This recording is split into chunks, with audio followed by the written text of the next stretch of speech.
വലിയ വലിയ ആളുകൾ പറഞ്ഞ അനാവശ്യമാണ് ഇപ്പം കേരളത്തിലെ ചർച്ച.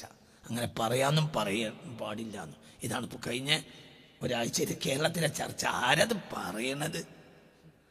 ഈ കേരളത്തിലെ ഇന്ന് സാംസ്കാരിക കേരളത്തിലെ ഏറ്റവും വലിയ ധനാഢ്യന്മാരാണിത് പറയുന്നത്.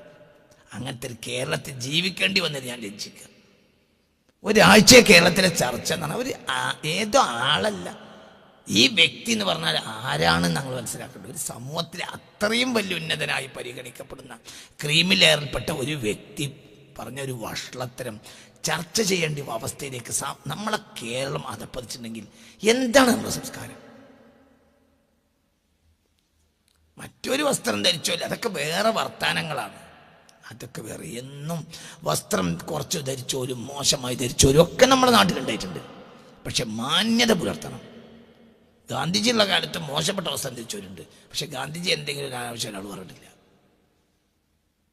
എൻ്റെ പെണ്ണുങ്ങൾ മോശമായ വസ്ത്രം ധരിക്കൽ ഇപ്പോൾ ഈ 10 കൊല്ലം തുടങ്ങിയിട്ടുള്ളൂ? അല്ല, പല കാലത്തുണ്ട് മോശമായ വസ്ത്രം ധരിച്ചവർ. എന്നിട്ട് എൻ്റെ ഗാന്ധിജിയെ പറ്റി അങ്ങനത്തെ റിപ്പോർട്ടിന് അവർക്ക് മാന്യന്മാരാണ്. ഒരാൾ മാന്യത കണക്കാക്കൽ അങ്ങനെയാണ്. ഇത് ഏതോ ആളാണെങ്കിൽ നമുക്ക് പോക്കെ. നമ്മുടെ സംസ്കാര സമൂഹത്തിൻ്റെ മുന്നിൽ നിർത്താവുന്ന ആളുകൾ, പലപ്പോഴും സമൂഹം മുന്നിൽ നിർത്തിയ ആളുകൾ, ഞാനവരെ കുറ്റല്ല, ഞാൻ ലജ്ജിച്ച് പറയാണ്. എനിക്ക് അവരോടൊന്നും വിരോധമില്ല. നമ്മുടെ സമൂഹം എത്ര അത് ചർച്ച ചെയ്യേണ്ടി വന്നല്ലോ നമ്മുടെ സമൂഹത്തിന്. അതാണ് അവിടെ നമ്മൾ മനസ്സിലാക്കേണ്ടത്. നമ്മളൊക്കെ നോക്കി, നിങ്ങൾ എന്താണ് നമ്മൾക്ക് അധപ്പതനം? ജീവിതത്തിൽ വാൽക്കണ്ണിലൂടെ നോക്കാത്ത ആളാണ് മുഹമ്മദ് മുസ്തഫ സല്ലല്ലാഹു അലൈഹി വസല്ലം. ജീവിതത്തിൽ വാൽക്കണ്ണി നോക്കിയിട്ടില്ല, അങ്ങനെ നോക്കിയില്ല. ഒരാൾക്ക് ഇങ്ങനെ തിരിഞ്ഞ് കൈ കൊടുത്തിട്ടില്ല ജീവിതത്തില്ല. ഒരാളിലേക്ക് തിരിഞ്ഞാൽ ബിക്കുല്ലിയത്തി റസൂലുള്ള അയാളിലേക്ക് യുവാജു. ഒരാളെ മുന്നിടുകയാണെങ്കിൽ ബിക്കുല്ലിഹി പൂർണ്ണമായി മുന്നിടും. നിനക്ക് ഇവനോട് വർത്താനം പറയുമ്പോൾ നിനക്ക് കൈ ഇങ്ങനെ തരൂല. നിന്നോട് വർത്താനം പറയാൻ നിന്നിലേക്ക് തിരിയും. നിന്നോട് കൈ തന്നിട്ടുണ്ടെങ്കിൽ നീ കൈ അയച്ചു തുടങ്ങിയാലല്ലാതെ നബി കൈ വലിക്കൂല. നബി ആദ്യം കൈ വലിക്കൂല. ഞാനിപ്പോൾ കൈ വന്നു, ഞാൻ എൻ്റെ കയ്യിൽ എൻ്റെ ഉള്ളിൻ്റെ ഉള്ളിൽ ഒരു നീരസം ഉണ്ടാവില്ലേ? അത് സ്വാഭാവികമായി നമ്മൾ രണ്ടാളും അറിയാതെ കൈ വേർപ്പെടണം. അതാണ് കൈ കൊടുക്കൽ. അത് നമ്മൾ അറിയുന്നില്ല, അറിയാതെ വേർപ്പെടണം. ഞാൻ പെട്ടെന്ന് കൈ വലിച്ചോ, ഞാൻ ഉന്നതനായി. എന്നെക്കാളും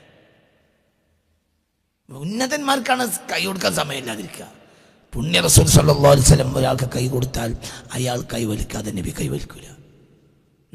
പൂർണ്ണമായി അല്ലാതെ ഒരാളോട് മുന്നിടൂല. നമ്മൾ വർത്താനം പറഞ്ഞുകൊണ്ടിരിക്കുമ്പോൾ മറ്റൊന്ന് ജാബിറേ എന്താ വർത്താനം റസൂലുള്ളാഹില്ല. അവൻ്റെ കാര്യത്തിൽ അവനിലേക്ക് പൂർണ്ണമായി വിടും. അവൻ്റെ വിഷയം തീരാതെ വേറൊരാളിലേക്ക് തിരിയില്ല. അതൊക്കെ ഒരു മനുഷ്യൻ ചെയ്യുക. അതിനെല്ലാവരും മനുഷ്യനാണ് കഴിയുക. അതൊക്കെ എങ്ങനെയാണ് എനിക്കറിയില്ല. എന്നാൽ ഒരാൾക്കും എന്ത് തോന്നില്ല, നമ്മൾ നേരം വൈകിയാൽ തോന്നുന്നില്ല.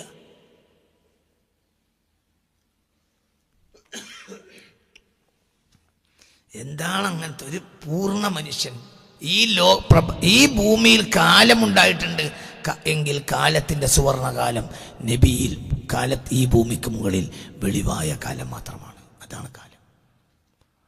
ആ കാലത്തെയാണ് 10,000-കണക്കിന് ലക്ഷക്കണക്കിന് കവികൾ വർണ്ണിച്ച് കരഞ്ഞ്. അക്കാലത്ത് നമ്മൾ ജീവിച്ചില്ലല്ലോ. ഞാനിങ്ങനെ ആലോചിച്ചു, ഇന്നലെയൊക്കെ എൻ്റെ മനസ്സിലതാണല്ലോ. അക്കാലത്ത് ഒരു കഴുതയാൽ മതി. റസൂലുള്ളാഹി ഹിമാറ കഴുതപ്പുറത്ത് യാത്ര ചെയ്യും. ഇന്നൊരു മുസ്ലിമായി വയള്ളനായി നടക്കുന്നതിനേക്കാൾ നല്ലത് അക്കാലത്ത് ഒരു കഴുതയാകലാണ്. അതിന് പുറത്ത് റസൂലുള്ളാഹി കയറുമല്ലോ. അതിന് വലിയതെന്താ? അത്രയല്ലേ ആവശ്യമുള്ളൂ. എന്തുകൊണ്ട് ആ മനുഷ്യൻ നീതിയുടെ ഒരു കട്ടയാണ്. നീതിക്കെതിരായ ഒരു കാര്യം നടക്കൂല, ഒരു പരിപാടി നടക്കൂല. അന്ന് ജീവിക്കുന്ന മനുഷ്യന് സന്തോഷമാണത്. ഇന്നിപ്പോൾ നമുക്ക് എല്ലാവർക്കും ഭക്ഷണമുണ്ട്, സൗകര്യമുണ്ട്, വസ്ത്രമുണ്ട്, ഇഷ്ടം പോലെ ഉണ്ട്. സന്തോഷമല്ല. എന്തുകൊണ്ട്? ഒരു പ്രശ്നമുണ്ടെങ്കിൽ അത് പരിഹരിച്ചു തരാൻ പറ്റിയ ഒരാൾ ഇല്ല. ആരെങ്കിലും അടുത്തേക്ക് നിങ്ങൾ ഒരു വണ്ടി വിളിച്ചാണ് പോവുകയാണെങ്കിൽ ദയവായി ഞങ്ങളോട് പറയാം, നിങ്ങൾ പോകരുത്.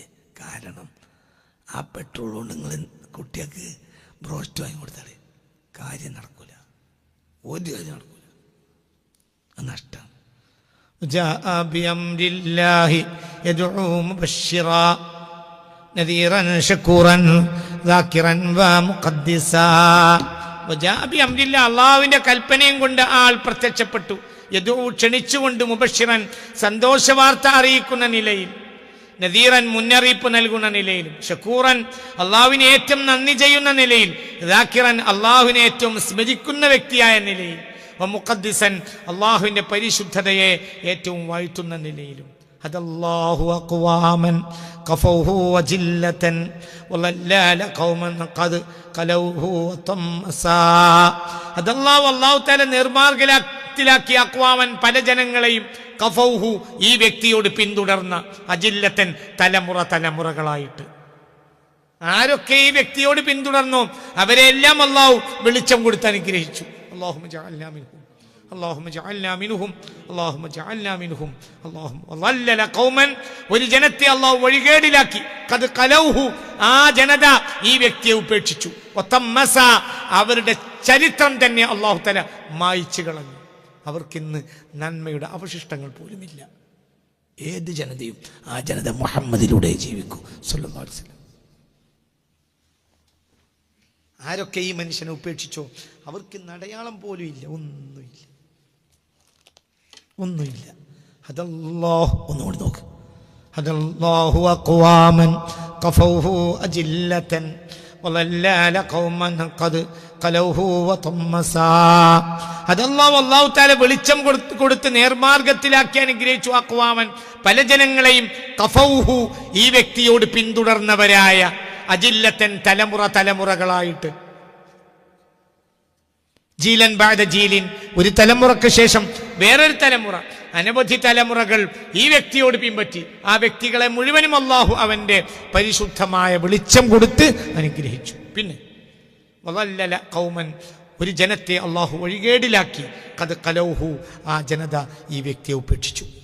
വതമ്മസ, അവരുടെ ചരിത്രം അല്ലാഹു മായ്ച്ചു കളയുകയും ചെയ്തു. അവർക്കിന്ന് ചരിത്രം ഒന്നുമില്ല.